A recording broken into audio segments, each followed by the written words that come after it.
आयुर्वेद के 40वें अध्याय का नाम ईशावास उपनिषद है। उसमें पहले ही ऋचा वेद मंत्र में लिखा है, ईशावास मिदम सर्वम यत्किंच जगत्याम जगत। ईशयावास इदम सर्वम यत्किंच जगत्याम जगत। जितना भी स्थावर जंगम चराचर जगत आदि अंत मध्य रहता है, ईश्वर से व्याप्त यही ईश्वर का स्वरूप है। उसको पहचानो, नहीं तो 100 जन्म मुक्ति नहीं। इसी के साथ तो व्यवहार करना है, और कहाँ व्यवहार करने जाओ? अरे हमें यही तो व्यवहार करना, पहचानो यही है तुम्हारा। तो ये ज्ञान जब तक प्राप्त न होगा तब तक हमें सिद्धि नहीं मिलेगी, मोक्ष नहीं मिलेगा। अब हम समझते हैं कि मरने के बाद मोक्ष मिल जाएगा। कुछ लोग कहते हैं कि देह त्याग देंगे तो मोक्ष मिल जाएगा। तो देह त्यागने के बाद मोक्ष मिला तो हमें क्या पता कि कहाँ गए? और देह त्यागने के बाद मोक्ष मिला तो हमारे परिवार को, बाल बच्चों को क्या पता लगा? हम मोक्ष में बैठ गए और हमारे वियोग में हमारे परिवार के लोग भूखे प्यासे सिर पटक पटक रो रहे हैं, और मोक्ष में से खबर तो भेजो कि हम मोक्ष में बैठे, तुम काय को भूखे प्यासे सिर पटक के रो रहे? ऐसे क्या समझो? तो यदि शरीर त्यागने मात्र को मोक्ष समझते हो तो कुत्ते भी मर गए, गधे भी मर गए, सूकर भी मर गए, हमने मर गए तो हम मोक्ष हो गए। ये मोक्ष नहीं है। देहस्य त्यागो न मोक्षो न दंडस्य कमंडलो अज्ञान हृदय ग्रंथि नाशो मोक्ष तुली। शरीर त्यागने से कोई मोक्ष नहीं होता है। घर द्वार बाल बच्चे छोड़ने से, जंगल में जाने से कोई मोक्ष नहीं होता। जहां बैठे हो विश्व रूप का दर्शन जिसको हो गया, हम मोक्ष है। उस विश्व में हम पैदा हुए हैं, विश्व में हम रह रहे हैं और विश्व में हम चल रहे हैं। और अब जब देह त्यागेंगे तो उसमें फिर दूसरी जगह कर्म फल भोगने जाएंगे, ट्रांसफॉर्म। तो ये सिद्धि प्राप्त करना है तो अनेक जन्म की सिद्धि कृष्ण कहते हैं। ये ज्ञान अनेक जन्म में प्राप्त होता है। मनुष्य को आज ही और कल में थोड़ी भी सूख दर्शन हो जाए। अनेक जन्म की सिद्धि, सब पाप धुला हुआ स्थायी उद्योग का कर्ता योगी श्रेष्ठ गति है। ठीक है, इस तरह की सिद्धियां मिल गई। अब इसके पश्चात ये हो गया कि भागवत के 11वें स्कंद में 10 अवतारों का वर्णन है। पहले स्कंद में भी 10 अवतारों का वर्णन है कि 4 युग में 10 अवतार होते हैं। 4 अवतार होते हैं। सतयुग में मत्स्य, कूर्म, वाराह और नरसिंह। 3 अवतार होते हैं त्रेता में, वामन, परशुराम और राम। एक अवतार होता है द्वापर में श्री कृष्ण। और कलयुग को घुसना पावे इसलिए उसमें प्रारंभिक 9वां अवतार होता है बुद्ध। और जब कलयुग छा जाएगा तो उसको दमन करने के लिए 10वां अवतार कल्कि आएगा। मत्स्य, कूर्म, वाराहस्य, नरसिंहो, वामनस्य तथा रामो रामस्य कृष्णस्य बुद्धा कल्कि तथा स्मृता। तो ये 9वां अवतार आ गया। देखो भैया, समझो कि ये विश्व ही विश्व परमात्मा है। उस विश्व में हम भी पैदा हुए, सबका उत्पादक है, सबका सब संरक्षण है, सबका पालक है। हम उसी में उत्पन्न हुए हैं, उसी में हम रह रहे हैं और उसी में हम सुरक्षित हैं, उसी में हम चले जाएंगे, फिर आएंगे तबादले। तो ये बताने के लिए ये सिद्धियां लिखी हैं। तो जिनको इस तरह की सिद्धि मिल गई वो अवश्य ही, अब 8 सिद्धियां लिखी थी, उनका ब्यौरा अब समझाने की जरूरत नहीं है। अणिमा, महिमा, लघिमा, गरिमा, प्राप्ति, प्रकाम, वशित्व, ईशत्व, 8 सिद्धि के नाम। बस अभिमान में हम अणिमा सिद्धि उसे कहते हैं कि हम देह के अभिमान में रहते हैं, हमके शरीर का अभिमान रहता है। ठीक है, तो अब जब शरीर का अभिमान हो गया और शरीर से संबंधित दृष्टि का अभिमान हो गया, तो जब ये ज्ञान होता है सदगुरु से कि हमारा शरीर 5.5 फुट का लंबा है, 6 फुट का, तो फिर इस विराट को स्वरूप कितने बड़ा है, आदि अंत मध्य कछु, तो उसके आगे तुम अणु के बराबर हो कि नहीं? अरे हमारा शरीर 5 फुट को है तो इस शरीर को अभिमान मत करना है। ये कितना बड़ा दिख रहा है, उसके आगे हमें सुई के मुख के बराबर भी नहीं। शरीर का अभिमान हो जाए और शरीर से संबंधित जितने अभिमान है, धन का अभिमान, कुल का अभिमान, पंथ का अभिमान, अणिमा सिद्धि हो गई। हम देह अभिमान नहीं करेंगे। तो तो देह जब शरीर का अभिमान नहीं होगा तो हम निष्काम भाव से बिना स्वार्थ के सेवा करेंगे संसार की। तो हम बिना स्वार्थ के सेवा करेंगे तो हमारी महिमा अपने आप बढ़ेगी। हमारी महिमा बढ़ाने के लिए हमें नाचना गाना नहीं है और स्वांग नहीं बताना कि मुझे सब मेरी प्रशंसा करें। तुम बिल्कुल प्रशंसा मत करो। इस विश्व रूप के विराट के आगे तुम अणु के बराबर हो। इसलिए शरीर का अभिमान छोड़ो और शरीर के अभिमान छोड़ के निष्अभिमान सेवा करो। निस्वाभिमान निराभिमान सेवा करोगे, निस्वार्थ सेवा करो, अपने आप तुम्हारी महिमा बढ़ जाए, अपने आप तुम्हारी दुनिया भर में जाहिराती हो जाए। तो शरीर अभिमान ये विराट के आगे तुम कितने बड़े हो, ये कुछ आदि अंत मध्य नहीं है, अणु के बराबर है। देहाभिमान चला जाना चाहिए तो फिर महिमा अपने आप बढ़ेगी। नाचना गाना नखरे मत बताना कि मुझे कुछ अच्छा कहने, सेवा में लग जाओ हैं, पर तो महिमा अपने आप बढ़ेगी। फिर मैं सबसे बड़ा बुद्धिमान हूं, तो बताओ मेरी बुद्धि के आगे विश्व की बुद्धि कितनी बड़ी है। तो लगी मां की दृष्टि से, बुद्धि की दृष्टि से मैं लघु हूं, तो अब क्या बढ़ेगा? गरिमा हमारा गुरुत्व अपने आप बढ़ेगा, हमारा गौरव अपने आप बढ़ेगा। गौरव गुरुता हमें बढ़ाना नहीं पड़े। तो पहले शरीर अभिमान छूटे तो हमारा क्या होगा? महिमा बढ़ेगी। फिर बुद्धि का अभिमान छूटे तो क्या बढ़ेगी? गरिमा बढ़ेगी, गौरव बढ़ेगा, गुरुत्व बढ़ेगा। अरे बहुत विद्वान। तो फिर हमें प्राप्ति हो गई, ईश्वर की प्राप्ति यानी प्राप्ति हो गई। अणिमा के बाद महिमा, लघिमा के बाद गरिमा, तब प्राप्ति हो।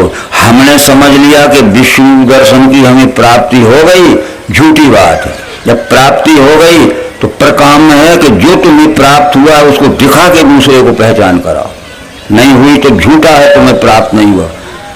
प्राप्ति हो गई तो जो तुम्हें प्राप्त हुआ तो पर काम कहते हैं कि जिसको विश्व परमात्मा जानने की इच्छा हुई उसको प्राप्त कराओ। प्राप्ति पर काम। फिर ईशत्व हो गए, फिर तुम अवतार के पद पे आओगे। इतनी बार जब अवतार के पद पे आओगे तो तीनों लोगों के, सज्जन हो चाहे दुर्जन हो, दुष्ट हो चाहे कोई हो, उनको बस में कर ले। बस ये सिद्धि प्राप्त करना है। तो वो अपन पढ़ते हैं 8 सिद्धि नवनिधि के दाता असबर दीन जान की माता। अरे 8 सिद्धि नवनिधि गात तो लिया हमने, क्या हो गया? तो वो इस तरह की सिद्धि प्राप्त अवतार है और उसके हम अनन्य भक्त बन गए तो धीरे धीरे हमें प्रमोशन करके वो अपने में मिला लेगा, अपने समान समकक्ष में ले जाएगा, अनन्य भक्त कर लेगा। ये कृष्ण जी कह रहे हैं कि अनन्य भक्त हो मेरा पूजना ना मुझे, अनन्य भक्त हो मेरा पूजना ना मुझे, यूं मेरी धुन छाने से मुझ में मिल जाएगा। अरे अर्जुन तू मेरा अनन्य भक्त हो जा, मेरे ज्ञान से चल, मेरे ज्ञान से कर्म कर, अनन्य भक्त हो मेरा पूजना ना मुझे। इस तरह काम करने से मुझ में मिल जाएगा। और जब तक तुम अनन्य नहीं होगा तो तू कितना ही भाषण करना, कितना ही नखरे बताना, कितना ही मटकना नचना, वो तो मैं सब भीतर की बात जानता हूं। मेरा थर्मामीटर है कि क्या बड़ा है तुम्हारे भीतर। ठीक है, तो ये उद्धव को समझा दिया कि हम जो पढ़ के आए थे गुरु जी कहाँ से। ठीक है, और हम चले उद्धव जी द्वारका और तुम रहो मथुरा में। बस आज इतना ही है। अब कल की बात ये होगी कि ये 12वां स्कंद समझाया जाएगा। कलयुग के धर्म का वर्णन होगा उसमें कि कलयुग, अब ये श्री कृष्ण जी जब चले जाएंगे तो कलयुग घुस जाएगा। पारीक्षत चला गया, श्री कृष्ण चले गए तो कलयुग घुस गया, तो पारीक्षत में दबाया, परीक्षत चला गया तो कलयुग फिर घुस गया। तो उस कलयुग को जो घुस गया है उसको निकालने के लिए 9वां अवतार आएगा नर्मदा किनारे। इसलिए नर्मदा का महत्व बड़ा है। स्कंद पुराण में नर्मदा खंड है, भविष्य पुराण में, ब्रह्म पुराण में, वायु पुराण में। स्मरणात् जन्मजम पापम दर्शनात् त्रिजन्मजम सिनानात् जन्म सहस्रेषु हंति रेवा कलयुगो। नर्मदा का कोई स्मरण करेगा तो 1 जन्म के, दर्शनात् त्रिजन्मजम, नर्मदा का कोई दर्शन करेगा तो 3 जन्म के, स्नानात जन्म सहस्त्रेषु हंति रेवा, और नर्मदा में कोई स्नान करेगा तो अकेले कलयुग में नर्मदा सैकड़ों जन्म के पाप से बचाए। और पानी में डुबकी लगाने से नहीं, कलयुग में 5000 वर्ष जाने के बाद विष्णु परमात्मा का 9वां अवतार नर्मदा किनारे आएगा। वो विष्णु दर्शन कराने वाले ज्ञान का आविष्कार करेगा, उसके ज्ञान में जो सत्संग रूप स्नान करेगा वो मुक्त हो जाएगा। विमल ज्ञान जल जब सो नहाई, विमल ज्ञान जल जब सो नहाई, तब रह राम भक्ति हो जाए। निर्मल ज्ञान रूपी जल में जो सत्संग रूपी स्नान करना, बराबर ठीक बात थी। तो ये हो गया और आ गया कलयुग के 5000 वर्ष जाने के बाद, जिनको हम नवम बुद्ध अवतार नारायण भगवान श्री मायानंद चेतन कहते। उनका नाम मायानंद चेतन इसलिए रखा है कि जिस माया को तुम डरते हो और जिस माया को छोड़ के तुम जंगल में भाग जाते, नहीं, ये जीव आत्मा की माया ये माता है। तो माता को छोड़ के तुम भगोगे कि माता की सेवा करो? वो ये भारत माता को तो लूट रहे हो और उसी की बात कर रहे हैं। तो उसी को हम पहचानते नहीं है, उसके साथ दुर्व्यवहार कर रहे हैं, उसकी सेवा करो बस। माया को छोड़ना नहीं है। माया हमारी माता है। आदि शक्ति जी जब उपजाया सो अवतरे मोरी है माया, ठीक है। इस तरह से मम माया संभव संसारा, मम माया संभव संसारा, जीव चराचर विद्य। माया छोड़ के भागना मत, पर उसके साथ में दुर्व्यवहार मत करना। तो जिस माया ने हमें पैदा किया है वो हमारी कौन लगती है? कौन लगती है? तो माँ को छोड़ के भागो जब मुक्ति हुए, कि माँ के साथ बेईमानी करो जब मुक्ति हुए। छोड़ के भागने से मुक्ति नहीं, और बेईमानी के माँ की सेवा करो बस। नरम दे टेप करने के लिए कर नहीं पाए, सुना दीजिए, ठीक है। आप लोग भी दोबारा सुन लीजिए, जितने नहीं सुना होगा कुछ कर रहे हो। एक बहुत बड़े महात्मा थे, रहन सहन में, दाढ़ी जटा में, कपड़े पहनने में नीले पीले, मालाएं चंदन लगाने में बड़े महात्मा दिखते हैं। ऐसे बहुत बड़े महात्मा थे। पोशाक के कारण और बालों के कारण, चंदन के कारण हम बड़े महात्मा समझ लेते हैं। तो वो देशाटन करते थे, देश में घूमते थे, और जहाँ रात होती थी तो एक देवालय में कोई मंदिर में ठहरते थे। तो अपने पास में पूजा पाठ का, भगवान का पूरा सामान रखते थे। वो थैला टांगते थे, उसमें छोटे से भगवान रखते थे और पूजा पाठ का सामान रखते थे, सब ध्यान का सामान रखते थे। एक दिन ऐसा आया कि जिस मंदिर में उन्हें ठहरना था, तो उन्होंने देखा कि अरे इस मंदिर में तो 6-6, 8-8 फुट के भगवान बैठे, बड़े बड़े देवों की प्रतिमा है, मेरा भगवान छोटा है। उनके मन में ये बात आई कि मेरे पास जब पूजा करते हैं तो अगरबत्ती जलाते हैं, तो वो बहुत बड़े महात्मा थे, देखने में महंगी अगरबत्ती थी, स्वर्ण घटित केसर की रहती थी। अब सोने की कीमत देख लो, स्वर्ण घटित दवाइयाँ भी, और केसर कितनी महंगी होती है शायद हमारी बहनें न जानती होंगी, जानते होंगे बहुत से लोग। वो सहज में नहीं मिलती, वो स्वर्ण की तौल के लगभग रहती है। तो उससे स्वर्ण घटित केसर की अगरबत्ती रखते थे जैसी ये हम रखते हैं। उन्होंने सोचा आज तो मुझे यहाँ ठहरना है और मैं अपने भगवान को अगरबत्ती लगाऊंगा तो ये होगा कि ये बड़े बड़े सब बास ले लेंगे, मेरा भगवान रह जाएगा।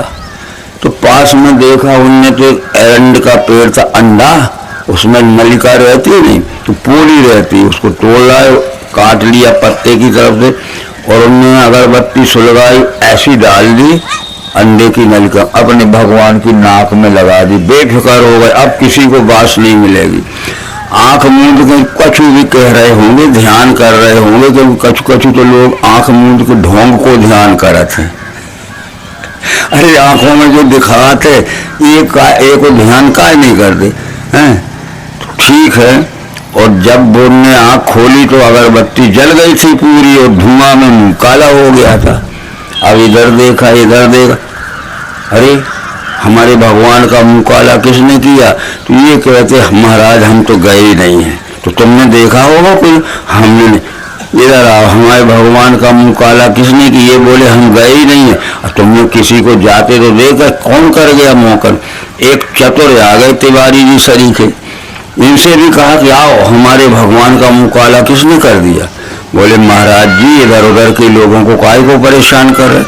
आपने अपने भगवान का मुंह खुद काला किया है, क्योंकि आपने अंडे की नलिका में लगा दी, अगरबत्ती लगा दी तो धुआं में मुंह काला हो गया। तो हमारे भगवान का, हमारे धर्म का मुंह काला हम खुद ही कर रहे हैं। वो भगवान की ये प्रतिमा नहीं है, उनका ज्ञान भगवान है। कृष्ण ने जो ज्ञान दिया 100 बार जता के गए कृष्ण, क्या कह गए? अत्यंत गुह्य ज्ञान मैंने तुझे बता दिया, उसको ध्यान में रखना और मेरे जाने के बाद ही मेरे ज्ञान से चलना। ज्ञान से सभी कर्म अर्पण करना, मुझे जो ज्ञान दे रहा हूं मेरे ज्ञान से सब कर्म करना। तू जो भी हो, तो खेती का, बाड़ी का, व्यापार का, मास्टरी का, शिक्षा का, ठीक है। ज्ञान बुद्धि कही मैंने मान तू पार। तो हम उनकी प्रतिमा को तो पूजते और उनके ज्ञान के विपरीत अनेक प्रकार की ठगबाजी करते हैं, ढोंग बताते। तो हम राम को माने और रामायण को माने, पर राम के ज्ञान को ना माने और रामायण में लिखा हुआ ज्ञान राम का ना माने, हो जाओगे भक्त। हम गीता को माने और श्री कृष्ण को माने, पर गीता में लिखा हुआ ज्ञान और श्री कृष्ण ने दिया हुआ ज्ञान ना मान, तो किताब मानने से क्या हुआ? किताब तो हमने इसलिए लिखी है कि चले गए श्री कृष्ण, उनके बाद उन्होंने जो ज्ञान लिखा है वो आज भी हमें ज्ञान से चलना पड़ा है। तो ज्ञान से सभी कर्म अर्पण करना, मुझे निराश निरहंकारी अशोक बन के रहो। नहीं है आज कृष्ण जी, नहीं है रामचंद्र जी, नहीं है व्यास जी, पर जो ज्ञान लिखा है उस ज्ञान के अनुसार चलना है बस। तो राम को मान रहे हैं, राम के ज्ञान के विपरीत चल रहे हैं।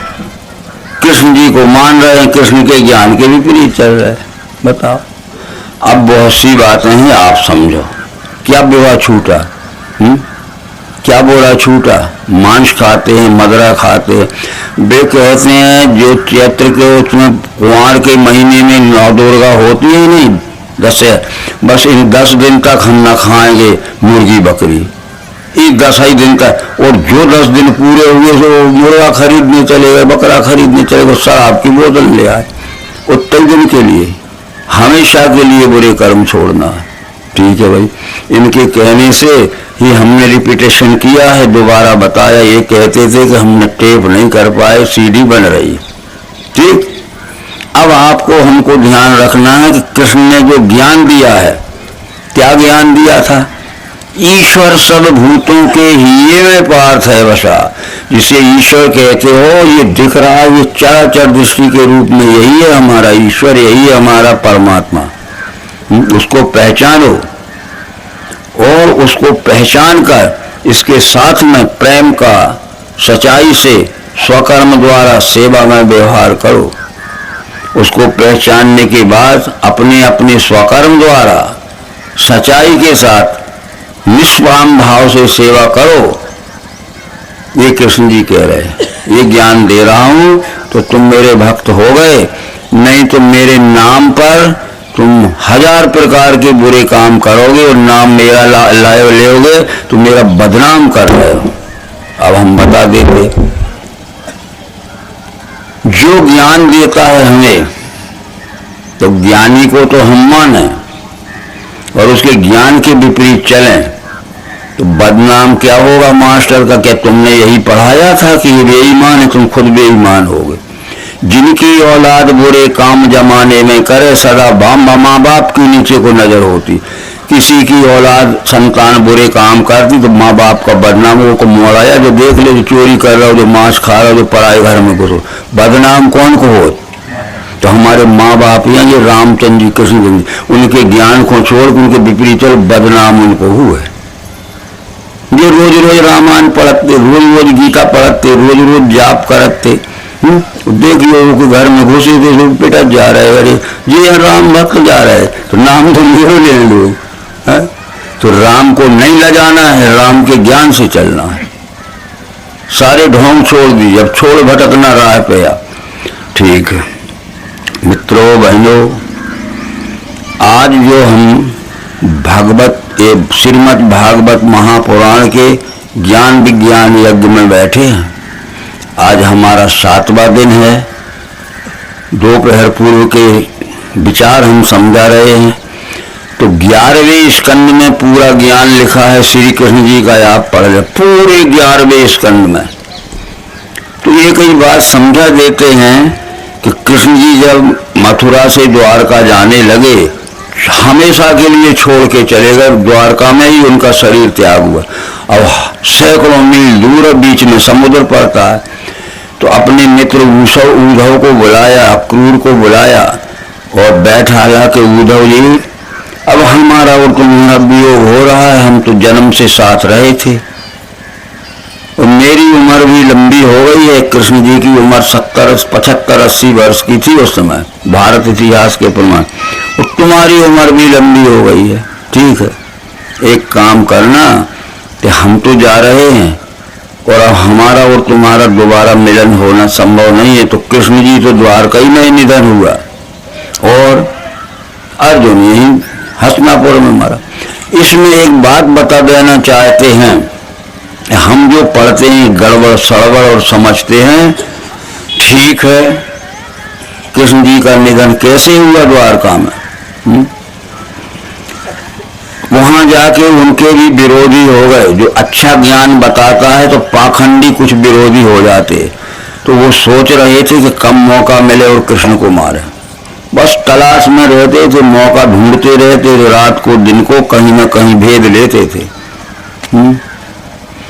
तो जब कृष्ण जी भी ये समझ गए कि यहाँ शत्रुता हो गई है, तो अपने पिता वसुदेव जी के पास गए। शाम को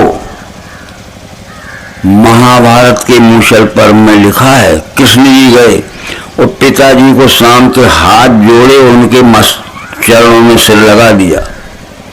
तपश्चरस्यामि निबोध तन्मे रामेण साध्यं ब्रह्मभूपेत्य इति मुक्त्वा शीर्षा च पादो संस्पर्श कृष्ण से त्वरितो जगाम। अपने पिता वसुदेव के चरणों में माथा टेक दिया और हम अज्ञात स्थान में जाएंगे जहां कोई न जान पावे और हमारे लिए कोई तलाश है ना, हम तो अकेले में अज्ञात स्थान में जाएंगे, ऐसा कह के और कृष्ण जी चले। शाम को गए, दूर जाकर अज्ञात स्थान में गए, पर कृष्ण के पिता वसुदेव जी ने कहा, कृष्ण के रथ चलाने वाले सारथी से, दारुक नाम था, कि दारुक तुम जाके देखो ये कृष्ण कहाँ बैठता है और क्या करता है। चुपचाप वो भी चला गया पीछे। फिर जो मारने को फिरते थे वो भी 24 घंटा तलाश में रहते थे। एक ने बता दिया कि कृष्ण आज शाम को रात इधर गए और अज्ञात स्थान बैठेंगे, वो ने भी भेद ले लिया, भेदी रहते हैं ना लोग, तो वो भी चला गया जहां बैठे थे कृष्ण ध्यान मग्न होके, उसने मार दिया। उसने देख लिया जाके कि मर गए, निधन हो गया। और ये कृष्ण के पिताजी ने जिसको भेजा था रथ चलाने वाले दारुक नाम सारथी, उसने भी बता दिया वसुदेव को आके कि कोई अज्ञात व्यक्ति मार गया। तो वसुदेव जी ने कहा कि जाहिर मत करो, और जाहिर हो जाएगा तो द्वारका अभी लुट जाएगी। कृष्ण के बल पे तो डराते थे लोग, जाहिर मत करो, गुप्त रखो। और जिसने मारा था उसने भी सोचा कि मैं बता दूंगा सबको कि मैंने मार दिया, अब भी धरपकड़ हो जाएगी, उसने भी नहीं बताया। पर दारुक ने, कृष्ण के सारथी ने जो देखने गया, वसुदेव जी को अकेले को बताया, तो वसुदेव जी ने कृष्ण के पिता ने कहा कि शीघ्र ही हस्तिनापुर जाओ और अर्जुन को तुरंत लाओ, अब यहाँ द्वारका में रहना ठीक नहीं है, लुट जाएगी कृष्ण नहीं। तो दारुक नाम सारथी गया हस्तिनापुर द्वारका से और अर्जुन को बताया आधी रात में कि कोई मार गया कृष्ण को। वसुदेव जी ने भेजा कि जैसा बैठा हो अर्जुन ले आओ। अर्जुन ने भी चल दिया उसमें लिखा है महाभारत के उस पर्व में, मूसल पर्व में, और विष्णु पुराण के चौथे अंश में। ठीक है, क्या लिखा है कि अर्जुन ने आके तथा शरीरे रामस्य वासुदेवस्य चौयो अन्विष्ण दाह्या माश पुरुषे राजकार्य भी सतेशाम विधिवत कृत्वा प्रेत कार्याणि पांडवा। अर्जुन ने आके श्री कृष्ण की लाश को खोजा, हसनापुर से आके द्वारका में। अन्विष्ण यानी खोजा, और खोज के कृष्ण की लाश को जलाया, दाह्या माश जलाया।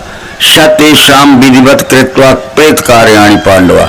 और उस समय के रिवाज के अनुसार जो प्रेत क्रिया करते थे, अपन भी करते नहीं, खोजा, अन्वेषण खोजा, दाया माँ जलाया, और सतेशाम विधिवत कृत्वा प्रेत विधान युक्त उनकी प्रेत क्रिया की 13, 11, 10वीं जो कुछ भी होगा उस समय। अब सोचा कि हस्तिनापुर द्वारका में रहना ठीक नहीं है, चलो यहां से। उग्रसेन भी वहीं थे, वसुदेव भी वहीं थे, सभी थे। तो प्रभास क्षेत्र में लिखा है कि ये कृष्ण जी के जो यदुवंशी थे, ये शराबी हो गए थे, मांसाहारी हो गए थे, जुहाड़ी हो गए थे। एक बार ये गए कहीं वनभोज के लिए, इकट्ठे होके जाएंगे। इनकी पत्नियां अपना अपना खाना बना के ले गई, वहां बांटेंगे, खाएंगे। अब शराब पी ली थी तो नशा चढ़ गया वो यदुवंशियों। ये देने लगी इनको, ये अरे तेरी घरवाली खाने बना के नहीं जानती है, कैसी मूर्ख है, शराब के नशे में कह रहा है। तो वो दूसरा कह रहा तेरी घरवाली क्या बड़ी सज्जन है, वो भी तो मूर्ख है। अरे तो तेरी घरवाली तो कुचाल है, ऐसी दशा में कुछ कुछ बकने लगे, जैसे रात में कोई कह रहा था ना, ले तेरी घरवाली, तेरी वाली, डंडा उठ गए, दे मार पड़ी, लोग मर भर सब मर गए। यदुवंश संगार हो गया प्रयास, तो वो पुरुष सब मर गए थे, स्त्रियां बची थी, बूढ़े बचे थे, बच्चे बचे थे, और जानवर बचे थे। सलाह की कि अब द्वारका में रहना ठीक नहीं, हस्तिनापुर चलें सब हम। कहाँ से चलें? द्वारका से हस्तिनापुर आने के लिए 2 रास्ते से विष्णु पुराण में लिखा है, महाभारत के मूसल पर्व में लिखा है, इलाके पर। एक रास्ता था राजस्थान के मरुस्थल का, जिसे मारवाड़ कहते हैं। वहां नदियां नहीं है, रेत ही रेत के मैदान पड़े।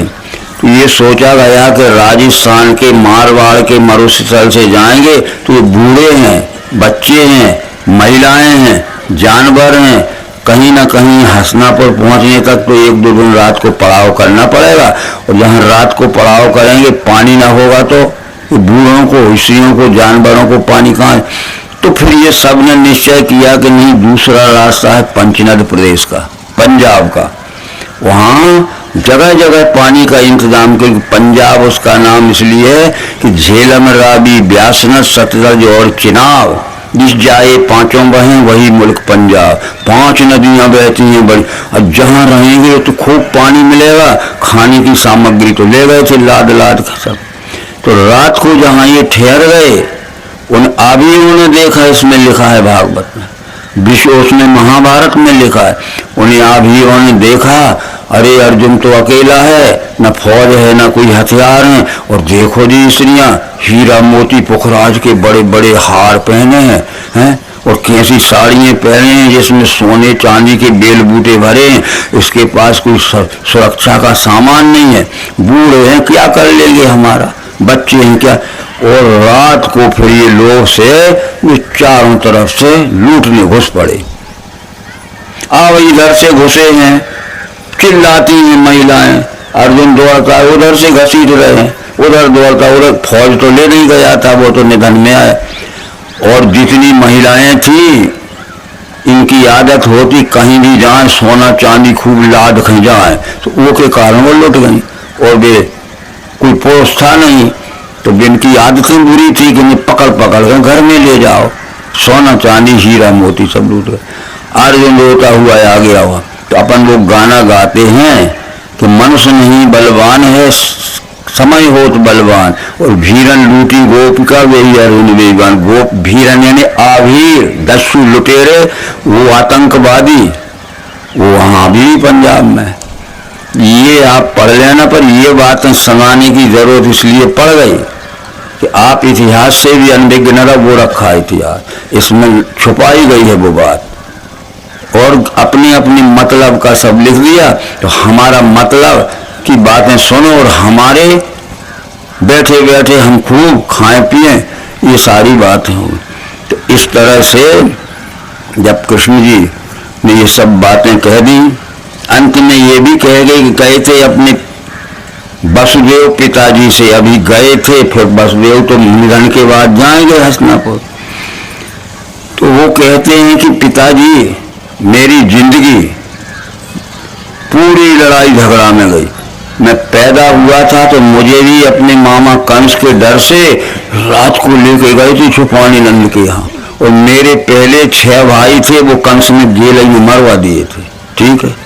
और मेरी माँ देवकी को मेरे पिता वसुदेव को जेल में डाल दिया, और मेरे नाना उग्रसेन को डाल दिया था बस, ठीक है।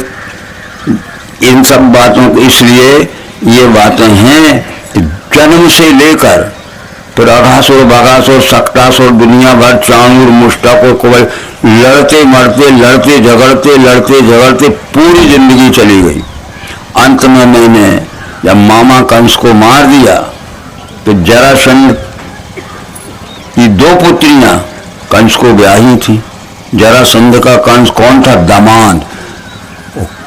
कंस मर गया तो ये दोनों पुत्रियां आ गई अपने पिता जरासंध के बाद कि हमारी जिंदगी को धिक्कार है, अगर उस कृष्ण को पकड़ के नहीं लाते और जान से मार के नहीं आते तो हम आत्महत्या कर लेंगे, हमारे जीने का क्या धर्म रहा।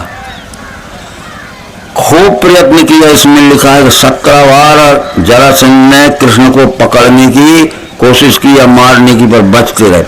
अब आखिर में वो आ गई अपने पिता जरासंध के पास दोनों पुत्रियां कि हमारा मन बहलाने के लिए तुम खिलवाड़ सी कर रहे हो। जरासंध आदमी ना उसके पास फौज है, ना कोई धन है, ना कछु है, हमारा मन बहलावे के लाने का। आज अगर एक कृष्ण को पकड़ के मार के नहीं आए तो ये राजमहल के दरवाजे पे बैठी हम आत्महत्या कर लेंगे। खूब जोर से कहा, रो रो के बेटी मन। तो जरासंध ने कहा कि आज ही पकड़ के लाऊंगा। बहुत भारी हमला किया। तो ये भागवत में ये बात लिखी है कि उस समय कृष्ण का स्वास्थ्य ठीक नहीं था, कुछ ना कुछ रोग था, थोड़ी बहुत जुकाम पर रोगी अवस्था में भागे जरासंध से और पहाड़ कूद के समुद्र पार करके द्वारका ऐसे भगे थे। इधर भी यही मुसीबत थी, उधर भी वही। तो ये कह के गए थे कि हम एकांत स्थान में जाके अब ऐसा उपाय खोजेंगे कि इस संसार में बिना लड़ाई झगड़े के, बिना युद्ध के, बिना नरसंहार के, बिना खून की नदियां बहे, ये सुख शांति हो जाए। 1000 जन्म तक और 1000 युग तक युद्ध चलते रहे तो कत्लेआम होगा, खून बहेंगे, नदियां हुई, शांति। हम तो ऐसा उपाय करेंगे कि बिना लड़ाई झगड़े के, इसलिए अब इस देह के त्यागेगा पाऊंगा श्रेष्ठ लोग। कृष्ण का शरीर छोड़ के इससे और ऊंची जगह पे आना है, बस, ठीक है। ये बातें लिखी हैं। कृष्ण ने कहा कि मेरे बहुत जन्म हो चुके हैं, तुम्हें जान मालूम नहीं है, विविधि कर्मों से तात केवल पुण्य योग से गति मर्त्य यही पावे प्रतिष्ठा देवलोक की। पाए अनेक ही मृत्यु और जन्म पुनः पुनः। मैंने हजारों बार मृत्यु ली, हजारों बार जब मैं पाए अनेक ही मृत्यु और जन्म पुनः पुनः, और देखी अनेक माताएं पिता पर। सैकड़ों जन्म में सैकड़ों माताओं का पुत्र हुआ, सैकड़ों जन्म लिए और सैकड़ों आफतें होगी। पाए अनेक ही मृत्यु और जन्म पुनः पुनः, और देखी अनेक माताएं पिता भी पिता। विचित्र सुख के भोग निष्पाप दृश्य। कहीं कहीं तो मैं धनवान के घर में पैदा हुआ किसी जन्म में, उसी जन्म में गरीब हो गया तो मजूरी करना पड़ी। पाया और फिर किसी जगह गरीब के घर में पैदा हुआ, पुरुषार्थ से धननाश लखा पाया, धन ही सुप्रयत्न से। निरपुण से स्वजनों से भी सही कष्ट निराश। कभी कभी बड़े बड़े राजाओं ने किसी जन्म में मेरा आदर किया, और कभी कभी उन्होंने मुझे राजाओं ने तकलीफ दी। कभी कभी मेरे परिवार में भी लड़ाई हुई पिछले जन्मों में, पिछले सैकड़ों, और कभी कभी परिवार में भी प्रेम रहा। फिर अप्रियों से संग वैसे प्रेमियों से वियोग भी। कभी कभी ऐसे लोगों से मौका पड़ गया कि मुझे अप्रिय लोग मिले, विरोधी लोग मिले, तो उनसे बच के रहना पड़ा, डर के रहना पड़ा। और कभी कभी मेरे प्रेमी मिले तो उनसे मजे से रहना पड़ा, और मेरे रहते हुए प्रेमी भी चले गए तो उनका शोक हुआ। पाए अनेक ही जन्म और मृत्यु पुनः, पश्चात प्राप्त हुई सिद्धि है आत्म प्रसाद। हजारों जन्म लिए हैं मैंने, तब कृष्ण पद पे आया हूं। पश्चात प्राप्त हुई सिद्धि है आत्म प्रसाद से, अब इस देह के त्यागे पाऊंगा श्रेष्ठ लोक ही। सोच लीजिए, अब इस कृष्ण शरीर के छोड़ने के बाद इससे भी ऊंचे अवतार में आना है कि बिना लड़ाई झगड़े के दुनिया में शांति हो जाए। अब इस देह पश्चात प्राप्त हुई सैकड़ों जन्म मृत्यु धारण करें, तो अब इस देह के त्यागे जब कृष्ण के देह को त्याग, इससे भी श्रेष्ठ लोक में आया है, जाना है मुझे। तो बिना लड़ाई झगड़े, तो मैं मनुष्य की बुद्धि का अभिमान, बुद्धि का पागलपन, बुद्धि का उन्माद, बुद्धि का भ्रम घमंड मिटाने के लिए मैं बुद्ध अवतार बन के आऊंगा। और कलयुग के 5000 वर्ष के समय लग जाएगा मुझे, तब मैं जब ज्यादा झगड़ा हो रहा, तो ये कलयुग के 5000 वर्ष जब चले गए तो वही कृष्ण अब इस देह के त्यागे पाऊंगा श्रेष्ठ देव हूं। मायरन चेतना के नर्मदा किनारे आ गए। पंच सहस्र वर्षेषु विगत कलि भविष्यति नवम बुद्ध अवतार जायते मानुषेष भी। पंच सहस्र वर्षेषु विगत कलि भविष्यति नवम बुद्ध अवतार रेवातर जायते। 5000 वर्ष जब चले गए तो नौवा बुद्ध अवतार नर्मदा के किनारे आ गया। बस आ गया, 5000 वर्ष चले जाएंगे। ये रहस्य बड़ा गूढ़ है रहस्य अति गूढ़ी है, लख न सके अज्ञान। इस हृदय से इस विषय का करें विचार सुजान। बिना लड़ाई झगड़े के कहते हैं भैया, जात का अभिमान छोड़ो, कुल का अभिमान छोड़ो, धन का अभिमान छोड़ो, शराब का अभिमान छोड़ो, मांस का अभिमान छोड़ो, सारे प्रकार की कुरीतियों तो छोड़ो, सारे प्रकार के अभिमान तो छोड़ो और मिलके रहो। तुम्हें सुख से जीना है तो दूसरे को सुख से जीने दो, तुम्हें सुख से जीना है तो हमें भी सुख से जीने दो। ये सब बातों का विचार लेके नौवा अवतार है। 4 बार लिखा है इस भागवत पुराण में, ये कोई नहीं सुनाता। पहले ही स्कंद में लिखा है, ये पहला स्कंद रखा है पहले है। ततः कलौ संप्रवर्ते सम्मोहाय सुरद विषाम बुद्धो नामना जिनसुत की क्रेश भविष्यति। जब कलयुग छा जाएगा, ततः कलौ संप्रवर्ते सम्मोहाय सुरद विषाम, जो भेषधारी लोग ठग बन के घूमेंगे हैं और मनुष्यों की बुद्धि को भ्रमित करके धन कमाएंगे और अपना मजा उड़ाएंगे। ततः कलौ संप्रवर्ते सम्मोहाय सुरद विषाम, उस समय मनुष्यों की बुद्धि में विवेक का ज्ञान देने के लिए मैं आ जाऊंगा। ये पहले स्कंद में लिखा है। ततः कलौ संप्रवर्ते सम्मोहाय सुरद विषाम बुद्धो नामना जिनसुत, बुद्ध नाम के अवतार से आऊंगा भ्रम दूर करने के। तीसरे स्कंद में फिर वही बात लिखी है कि त्वयोदि तोयम जगतो हिताय यथा यथा वेद पथा पुराणा बाध्येत पाखंड पथैर सद्भिष तदा भवान सत्वगुणम विवर्ति। जब मनुष्य पशु बुद्धि के हो जाएंगे, पशु बुद्धि का मतलब ये है कि मांस खाएंगे, मदा पिएंगे, पराए घरों में घुसेंगे, बहन बेटियों से भी बहन बेटी का संबंध नहीं मानेंगे, सब उनकी विषययुक्त दृष्टि विषयाशक्त हो जाएंगे। त्वयोदि तोयम जगतो हिताय, फिर जगत का उद्धार करने के लिए, जगत का हित करने के लिए यथा यथा वेद पथा पुराणा, जब वेद का सिद्धांत डूब जाएगा तो फिर मैं वेद के सिद्धांत के अनुसार नौवा अवतार लेके आऊंगा और फिर वो बुद्धि में ज्ञान देऊंगा। देव दुषाम निगम वर्तमनि पूर्वैन बेहता दृश्य तूर्वी लोकान घिनताम मति विमोह मति प्रलोभम। जब ये भेषधारी लोग ठहर घूमेंगे और मनुष्यों की बुद्धि को अंधविश्वास में फंसा के पूजा करवाएंगे अपनी और धन लेंगे उनसे, देव दुषाम निगम वर्तमनि पूर्व मयन बेहता दस्तुरी लोकान घिनता मति विमोह मति पिलवम भेषम विदाय बहुभाष्यत औपधर्म।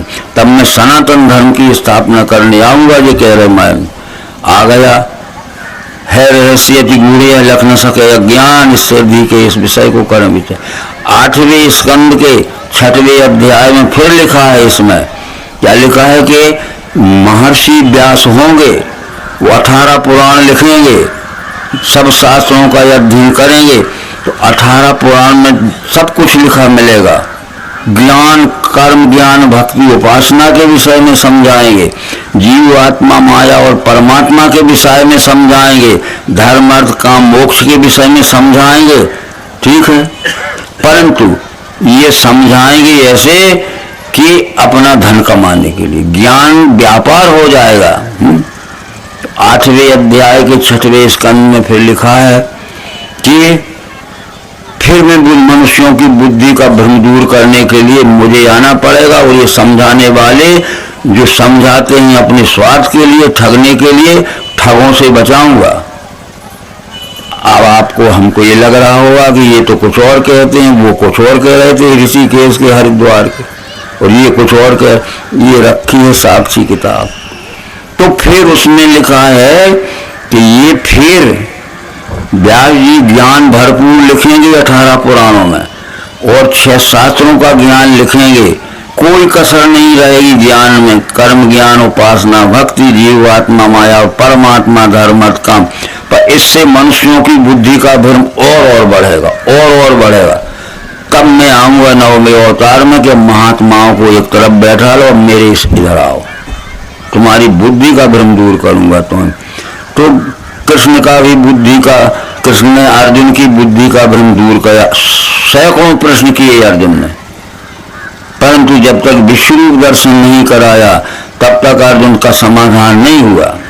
जब विश्वरूप दर्शन कराया कि विश्व का ही रूप विश्वरूप ईश्वरा सर्वभूतानाम हृदय से, तब अर्जुन क्या कहता है कि गया मोह मिला धर्म कृपा से आपकी, मुझे भ्रम पूर्ण गया मेरा करूंगा।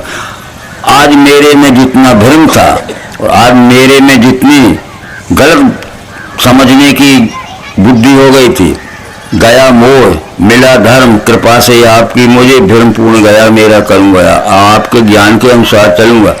क्या है? विश्वरूप दर्शन कराया तो देख इस विश्वरूप की ओर, अनेक बाहु मुखपेट आंखें सर्वत्र देखा तुमको अनंत। अर्जुन का दिखे नहीं अंत न मध्य आदि, हे देव विश्वेश्वर विश्वरूप। मेरा भ्रम चला गया, ये विश्व का रूप ही विश्वरूप, इसके साथ में अब मेरा सच्चा व्यवहार होगा। ये कथाएं तो जो हैं हमने अभी 6 दिन तक नहीं कही, इसमें सब लिखी हैं और भी श्लोक लिखे हैं। तो अब आप आज अपना वो आ रहा है समापन का दिन, समाप्ति का दिन। तो इसमें क्या है कि 11वें स्कंद में बहुत सी बातें आई, और जब उद्धव को क्या कह के गए कृष्ण जी, यहाँ फिर आ गए हम कि उद्धव हम तो अब जा रहे हैं मथुरा से द्वारका, और हम द्वारका नहीं आ पाएंगे, उम्र ज्यादा हो गई है। इस बात को ध्यान में रखना कि प्रतिदिन हम जो तुम्हें ज्ञान देते, आत्मैव तदिदम विश्वम, ये कृष्ण बोल रहे हैं उद्धव से, आत्मैव तदिदम विश्वम तत् सृजते सृजति प्रभु और त्रायते त्राति विश्वात्मा हृते हृदय। आत्मा एव इदम विश्वम, इस विश्व का नाम परमात्मा है। तत् सृजते सृजति प्रभु त्रायते त्राति विश्वात्मा हिते, ये विश्वरूप परमात्मा ही सबका उत्पादक है, ये विश्वरूप परमात्मा ही सबका संरक्षक है, और विश्वरूप परमात्मा ही जो उसके ज्ञान के अनुसार नहीं चलता उनका संहारक भी है। रक्षण करने के लिए मैं आया हूं और दमन करने के लिए, जो मेरी बात ना मानेंगे उनका दमन करूंगा, जो मेरे ज्ञान को मानेंगे उनकी मैं रक्षा करूंगा। बस ये तो कृष्ण ने किया, दमन भी किया, और जिनका ज्ञान उनके जीवित में उनने माना उनका रक्षा भी किया। तो अनेक बाहु मुखपेट आंखें, अर्जुन कहता है कि अनेक बाहु मुखपेट आंखें सर्वत्र देखा तुमको अनंत, और दिखे नहीं अंत न मध्य आदि, हे देव विश्वेश्वर विष्णु। ये विष्णु ही विष्णु, अनादि मध्यांत अनंत वीरियम अनंत बाहु सशूर नेतम।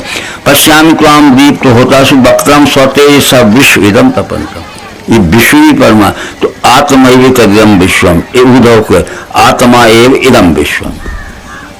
बस वही विश्व तो सबका उत्पादक है। हम कहाँ पैदा हुए हैं? इस विश्व में। और हम कहाँ सुख से जी रहे हैं? और जिस दिन हम चाहे क्या है ईमानदार होके मरेंगे या बेईमान होके मरेंगे, तो जाएंगे कहाँ? बेईमानी की सजा भोगने के लिए यहाँ आएंगे कर्म फल, और ईमानदार होके मरेंगे तो भक्त बन के आएंगे।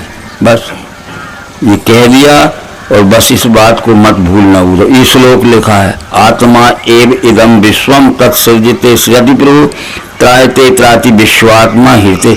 मैं ही तो उत्पन्न करने आऊंगा और मैं ही तो रक्षण करने आऊंगा, और जो मेरी बात को नहीं मानेंगे उन्हीं का मैं ही दमन करूंगा।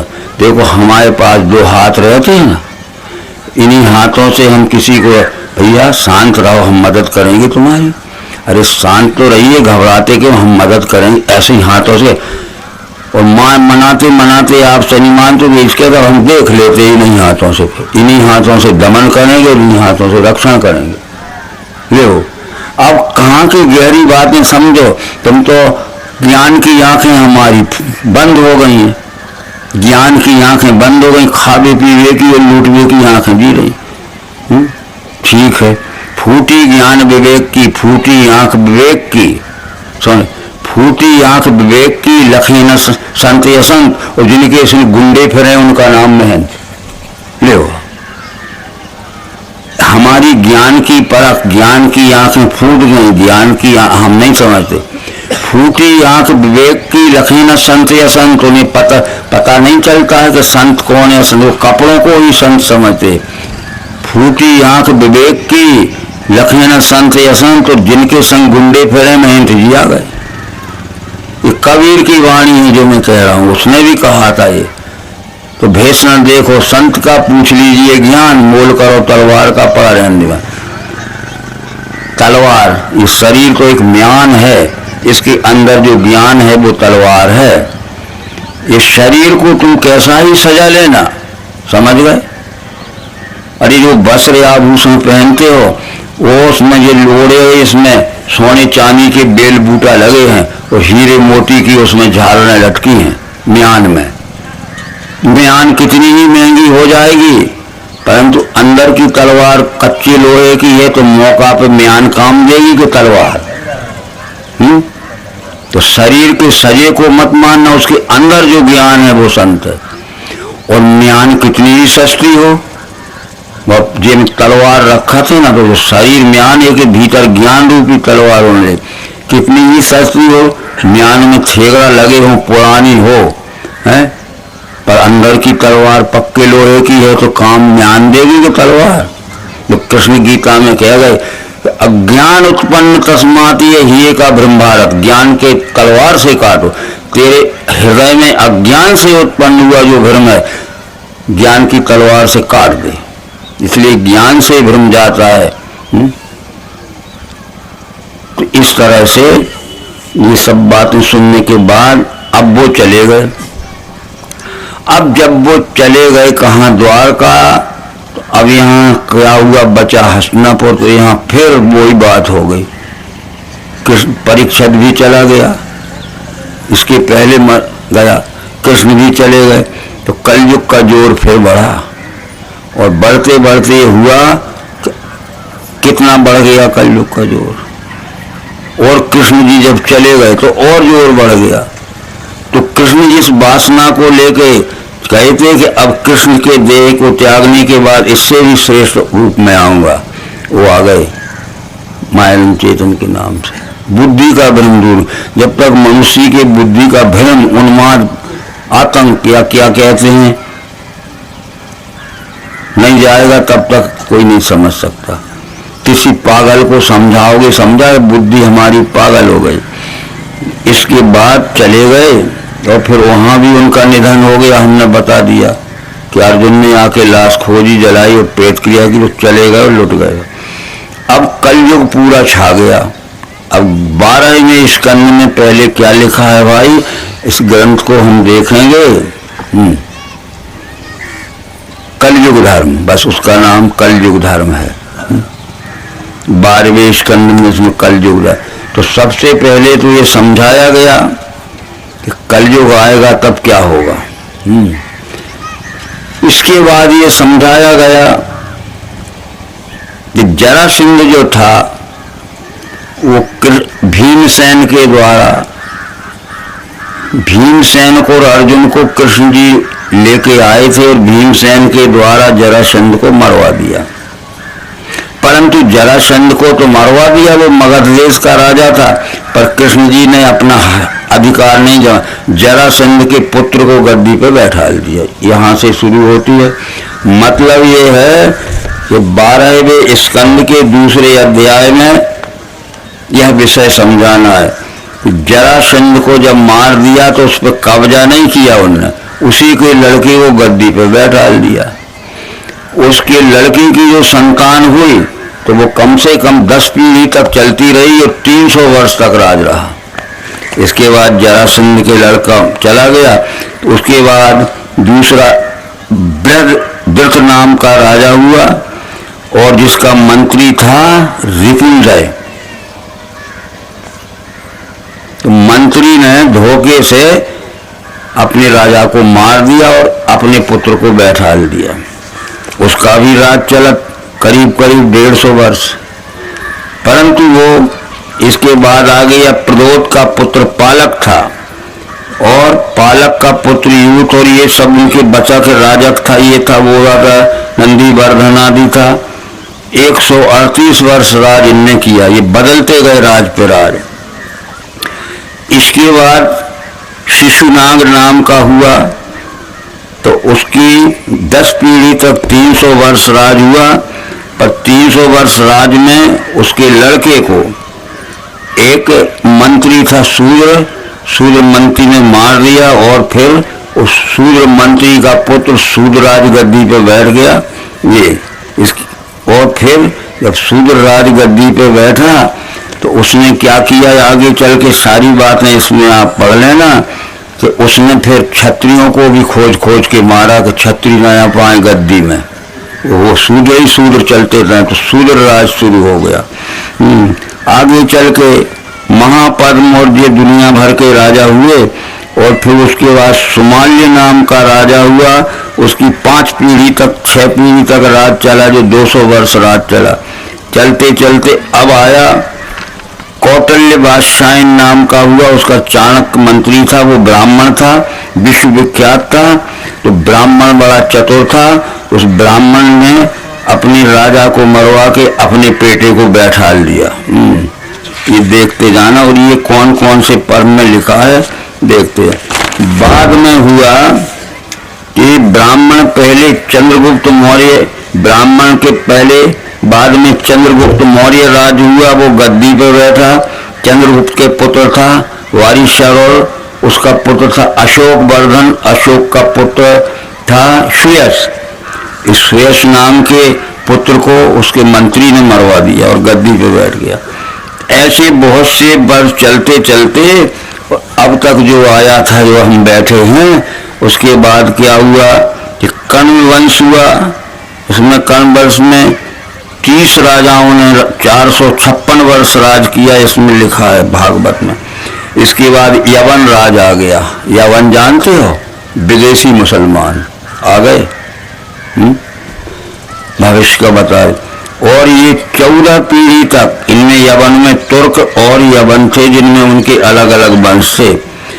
इसके बाद गुरंड राज होगा, ये लिखते। गुरंड यानी अंग्रेज राज होगा। और अंग्रेज राज के बाद मौन राज हो जाएगा। मौन राज, राजा कोई नहीं रहेगा पर राज चलता रहा। इस समय मौन राज चल रहा है। कौन राजा है बोलो आप? चुनाव में जो जीत गया वो प्रधानमंत्री बन गया, 5 वर्ष के बाद दूसरा बन गया, फिर दूसरा। इसमें कोई खास स्थायी राज नहीं है। इसको कहते हैं गणतंत्र, मौन राज। मौन राज का मतलब ये नहीं राजा का नाम नहीं होगा, यहाँ होगा। तो इस समय मौन राज चल रहा है। जब मौन राज आएगा तो उस समय भी अंधेर गर्दी हो जाएगी। यानी लूटामारी हो जाएगी। लूटामारी हो रही है। एक सांसद आज 90,000 रुपया वेतन लेता है। कितने सांसद हैं, उनको पहली तारीख में 90,000 चाहिए। सुधार किया कुछ लोगों ने कि 90,000 प्रतिमाह मत ले, 50,000 ले। अभी पिछले वर्ष उन्होंने कहा कि नहीं, हम 90,000 लेंगे। चाहे वो कम्युनिस्ट हों और चाहे वो बसपा के हों, चाहे सपा के हों, चाहे कोई पार्टी हो, वो एक भी राजी नहीं हुआ कि हम 50,000 लेंगे। वो सब ने कहा हमें 90,000 चाहिए। अब ये लुटाई हो गई और रिश्वत और लेते जा रहे हैं। सांसद हैं, विधायक हैं, दुनिया। तो इस जब क्या होगा, मोहन राज में जब अंधेर गर्दी होगी तो उस समय ये बुद्ध अवतार हो जाएगा। बुद्ध अवतार हुआ। इसके बाद जो सुधार होगा तो 21वीं सदी ये चल रही है अपनी, 20 सदियां पार हो गई। तो 21वीं सदी के एक सदी में 2 परार्ध रहते हैं। 1 वर्ष से लेकर 50 वर्ष तक का प्रथम परार्ध होता है और 50 से लेकर 100 तक दूसरा। तो 21वीं सदी के प्रथम परार्ध में ये छंटनी शुरू हो जाएगी। तो जितने लूटने वाले हैं राजगद्दी पर बैठकर इस राज को परिवर्तन करो या कुछ नियम बनाओ, वो भी शुरू हो गया। तो ये बातें थी। अब इसके बाद जो बात थी, बात वही आई कलयुग की। कलयुग अब क्या है, अत्याचार से भी और बौद्धिक बुद्धि से भी ठगे जा रहे हैं लोग और मारपीट के भी ठगे जा रहे हैं। तो इस तरह से ये इसके बाद क्या होगा कि फिर एक ऐसा समय आएगा, हे विद्वानों तुम देख लेना, क्या आएगा कि ये जब सूर्य चंद्र गुरु ये तीनों ग्रह पुष्य नक्षत्र के एक राशि के एक स्थान में आएंगे, उस समय सतयुग शुरू होगा। यदा सूर्यस्य चंद्रस्य यदा तिष्ठो बृहस्पति एक रासौ समेष्यन्ति प्रभस्यति का ये भागवत पुराण के ये 12वें स्कंद के दूसरे अध्याय के 20वें श्लोक में लिखा है। इसमें ततः कलौ संप्रवर्ते सम्मोहाय सुरद विषाम हो जाएगा। तो फिर यदा सूर्य से चंद्र से यदा तिष्ठो बृहस्पति एक रासौ समेष्यन्ति प्रपश्यति तड़प, जिस समय सूर्य चंद्र गुरु ये तीनों ग्रह पुष्य नक्षत्र के एक राशि के एक स्थान में आएंगे, उस दिन सतयुग शुरू हो जाएगा। ये रखिए 12वें स्कंद के दूसरे अध्याय का 20 से 24 तक प्रसंग। जिस समय सूर्य चंद्र और गुरु ये तीनों ग्रह पुष्य नक्षत्र के एक राशि के एक स्थान में आएंगे, उस दिन सतयुग शुरू होगा। सूरज दिन को उजेला देता है, चंद्रमा रात को उजेला, वो दिन तो सूर्य गुरु तो दिन रात उजेला। तो सन 1942 के 2 वर्ष के दिन सूर्य चंद्र गुरु ये तीनों ग्रह पुष्य नक्षत्र के एक राशि के स्थान में आएगा, सतयुग शुरू हो गया। पंचांग वालों से पूछ लेना कि सन 1942 के 2 अगस्त के दिन सूर्य चंद्र गुरु ये तीनों ग्रह पुष्य नक्षत्र के एक राशि के एक स्थान में आए, एक दिन रहे। ये तीनों ग्रह कभी इकट्ठे नहीं होते, कभी सूर्य चंद्र आता था उसके साथ मंगल घुस जाता था, सूर्य गुरु आते तो शुक्र घुस जाता था, कहीं शनि घुस जाते, किनारे से निकल जाते। सन 1942 के 2 वर्ष के दिन सूर्य चंद्र गुरु ये तीनों ग्रह पुष्य नक्षत्र के एक राशि के एक स्थान में आए, एक दिन रहे, उस दिन सतयुग शुरू हो गया। और जब कोई महान शुभारंभ होता है, कितना बड़ा युग शुरू होने वाला है, कलयुग में सतयुग घुसने वाला है, तो बहुत झगड़े होंगे उसमें। जब कलयुग घबराने लगा और पीछे हट के भागने लगा, तो जिस रास्ते से वो भागता है और रास्ते को तोड़ देगा कि मेरा पीछा करने वाले सतयुग को न मिले। जिस पुल से भागता है नदी को तोड़ देता है कि इस नदी को पार करने के लिए पुल न मिले। तो ये जो तोड़ा फोड़ी हो रही है, ये युग संघर्ष हो रहा है, कलयुग भाग रहा है, धीरे धीरे सतयुग पीछा कर रहा है। तो उतनी ही बड़ी विभूति उसका उद्घाटन करने आती है, कितनी उतनी ही बड़ी विभूति उसका उद्घाटन करने आती है। तो ये 9वां अवतार जो है आ गया, बस सतयुग का प्रारंभ करने के लिए 9वां अवतार आएगा। और जब सूर्य चंद्र गुरु तीनों ग्रह पुष्य नक्षत्र के एक स्थान में आए, उस समय ये युग आया, बस। तो ये आ गया और अब इसके बाद सुधार होगा। उनका कहना है कि मेरा साथ दो, अवतार हमेशा राम ने कहा मेरा साथ दो, कोल किरात बानर भालुओं ने दिया, कृष्ण ने कहा मेरा साथ दो, तो कोई भी राजा कृष्ण के पक्ष में नहीं था, सब विरोध में थे, और गोपी ग्वाल बालों ने साथ दिया। कोई भी महात्मा ने राम का साथ नहीं, कोल किरात बानर भालुओं ने दिया। हमें अब इसका साथ देना है और इस ज्ञान से चलना है, खुद ज्ञान से सच्चाई से चलो, अपने मित्रों को, अपने परिवार को, अपने भाई बहनों को सच्चाई से चलने की शिक्षा दो। क्योंकि परिणाम तो ये होता है भाई साहब कि ज्ञान का मूल्यांकन क्या है, ज्ञान की कीमत क्या है। कोई बिल्कुल पढ़ा लिखा नहीं पर ईमानदार होना चाहिए, ठीक। और खूब पढ़े लिखे हैं और बेईमान हुए तो क्या फायदा। स्मरणम भूला सो बेईमान, फिर वो कहीं भी जावे। तो ये बातें सब कृष्ण जी ने समझा दी थी, तो बस ये शुरू हो गया है। अब कोई माने न माने मनाया करो। गाना तो था, मायानंद जी कह गए कि हम तो समझाने आए हैं बहनों को, बेटियों को, भाइयों को, कोई माने न माने मनाया करो। भूल रहे सब निज निज मत में, सोए हुए को जगाया करो। अब है भानुदय सज्जुग का, अब सज्जुग का शुरू हो गया है, और पुरुषोत्तम को लखाया करो। मायानंद का इस विधि में आनंद पद में समाया करो। कोई माने न माने मनाया करो, लड़ना झगड़ना नहीं, उसको मनाओ, ना माने तो मनाओ, लड़ना झगड़ना नहीं, फिर खून की नदियां बहेंगी। तो इस तरह से ये 12वें स्कंद में जो कलयुग युग आया, भाग रहा है, और सतयुग सन 1942 के द्वार को शुरू। अब ये प्रश्न उठता है कि हमें पता ही नहीं है कि सतयुग शुरू हो गया, हमें पता ही नहीं है कि अवतार हो गया। अरे कृष्ण का जन्म हुआ तो अब किसको पता था कि अवतार, छुपाना पड़ा था। और राम का जन्म हुआ तो काय को मारे मारे फिरते तो राक्षसों से। कुछ लोग समझ गए थे, इसलिए ये बात जरूर है